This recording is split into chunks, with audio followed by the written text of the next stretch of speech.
Pessoal, vamos falar sobre a situação na Ucrânia, hein? Olha só, o comboio está parado da Rússia, hein? Essa notícia foi sugerida por Eder Sena, Batman Ancap e mais um monte de gente. Vamos falar de várias notícias aqui. Obrigado aí a todo mundo que sugeriu as notícias. Obrigado a você que está assistindo o nosso vídeo. Se você gosta do nosso conteúdo, por favor, deixe o seu like, se inscreva aqui no canal, né?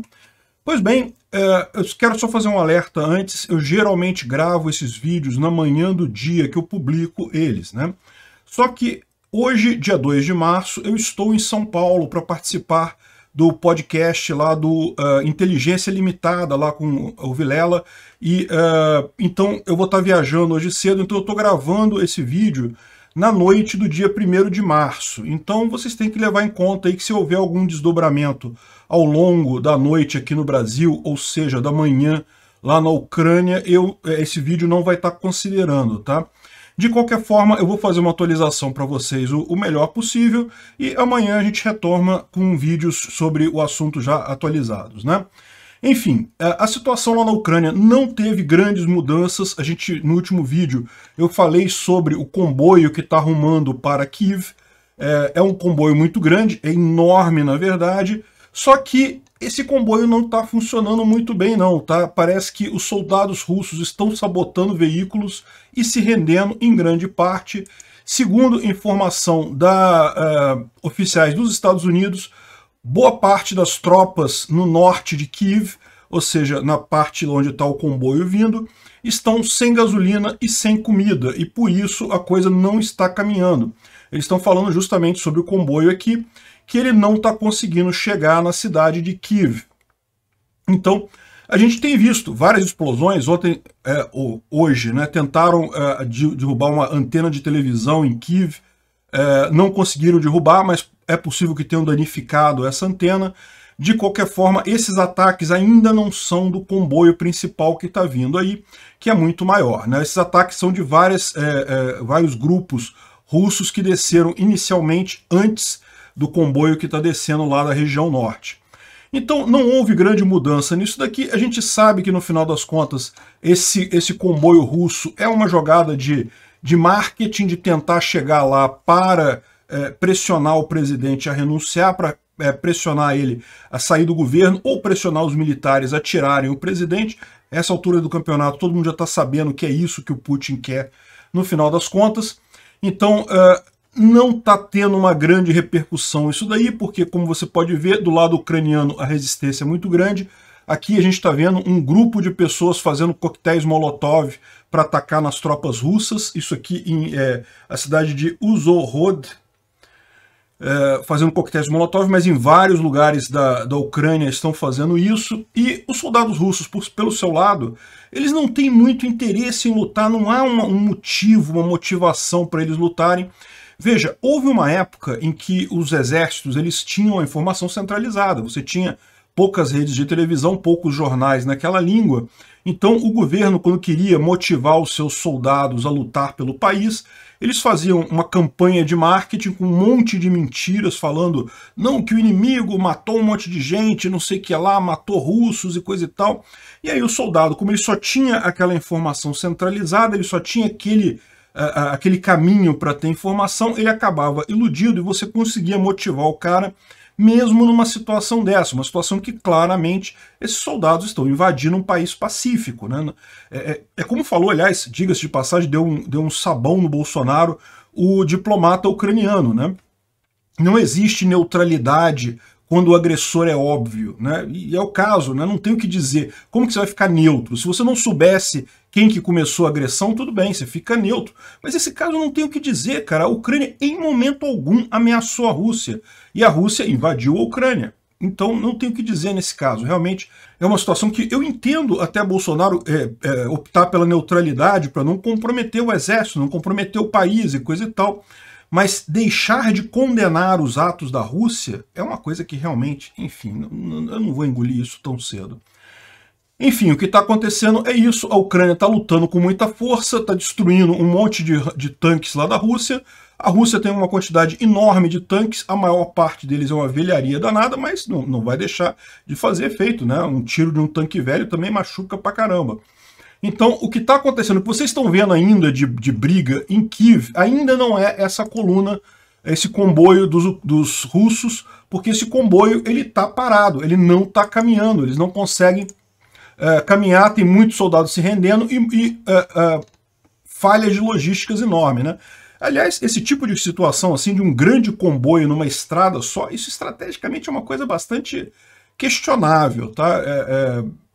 Nessa situação fica muito fácil para sofrer um ataque. Ou, por outro lado, imagina esse negócio se os ucranianos conseguem derrubar uma pontezinha nessa estrada aqui. Como é que faz? E para voltar esse monte de comboio para dar o contorno para o outro lado ali? Porque isso aqui não é tanque não, tá, gente? Isso aqui é caminhão de combate. Então eles não podem andar em qualquer terreno, né? Mas, de qualquer forma, o número de ataques, os ataques da Rússia contra civis ucranianos tem aumentado muito, principalmente em Kharkiv, lá no leste da Ucrânia, mas também em Kiev e em várias outras cidades também, né? A ponto que o presidente da Ucrânia pediu um cessar-fogo até a reunião de amanhã, no que foi atendido pela... A Rússia intercedeu junto...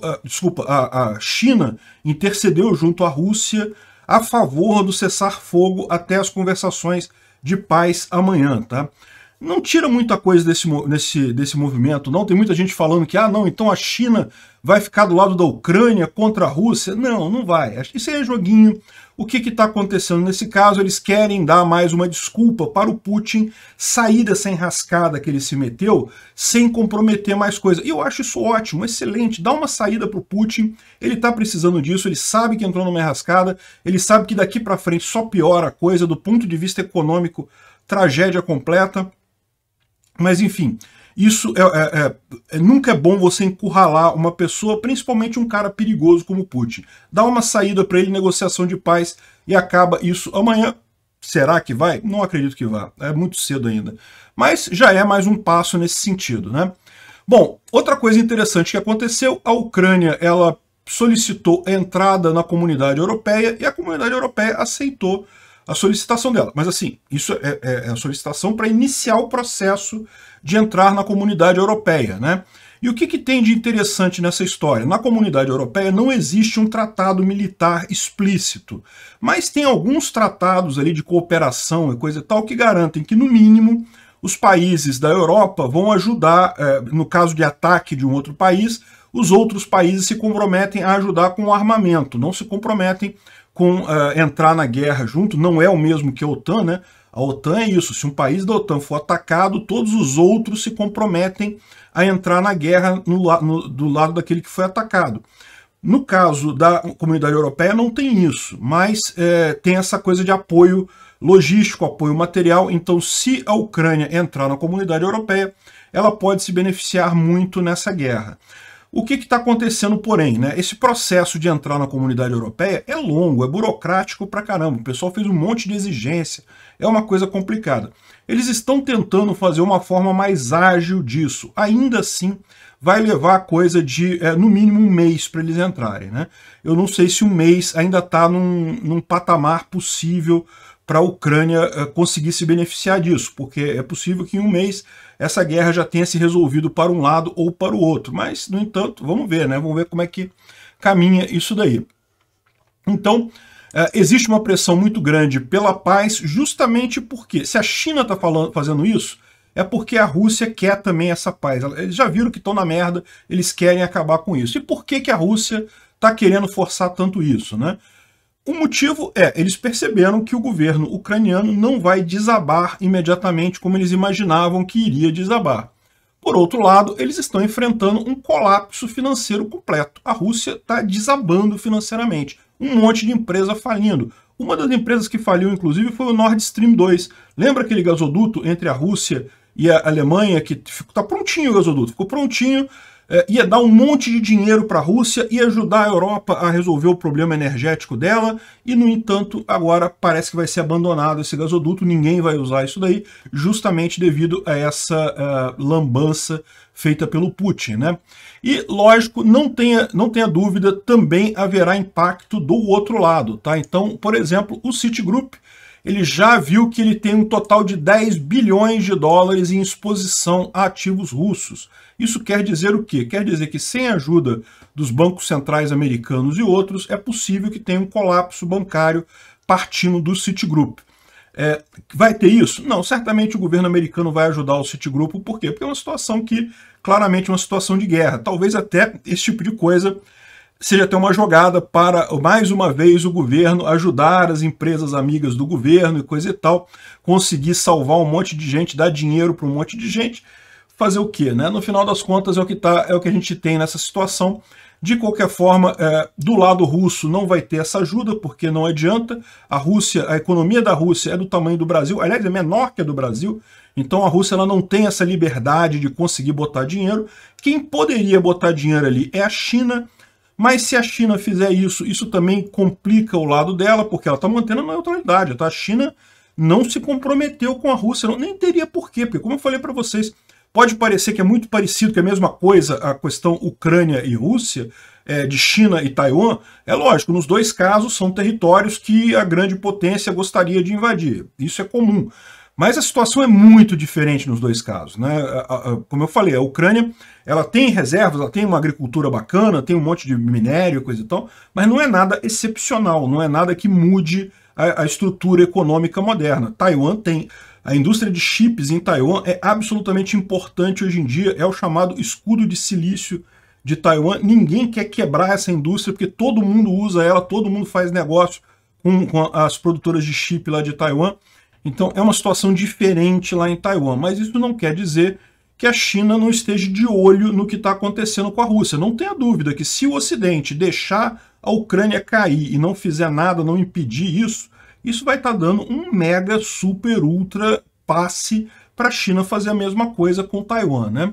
Enfim, o que está acontecendo, o que eu imagino que está acontecendo, evidentemente eu não tenho como saber, mas é que essas negociações de paz aqui envolvendo já a China e a Ucrânia, isso já indica que a Rússia está abrindo o bico, está querendo realmente sentar para negociar e acabar com esse troço, porque viu que entrou numa roubada, agora está procurando um caminho de saída. Vamos ver como vai ser esse caminho, porque da situação que está agora, a Ucrânia não está mais tão fragilizada quanto estava no início, já não tem mais aquele efeito do ímpeto militar absurdo inicial, mas é lógico, a Ucrânia também, para ganhar essa guerra, é uma coisa muito difícil. E o pior de tudo, como eu falo para vocês, deixar o Putin sem saída é a pior coisa que tem. Esse cara é perigoso. E não deixem de acompanhar o meu papo lá no Inteligência Limitada, hoje às 14 horas. Obrigado por assistir o vídeo até o final. Além de curtir, compartilhar e se inscrever no canal, considere se tornar patrocinador com valores a partir de R$ 1,99. Clique no botão Seja Membro abaixo para saber as condições e vantagens de patrocinar o canal. Mais informações sobre o nosso projeto, visite nossos sites indicados na tela.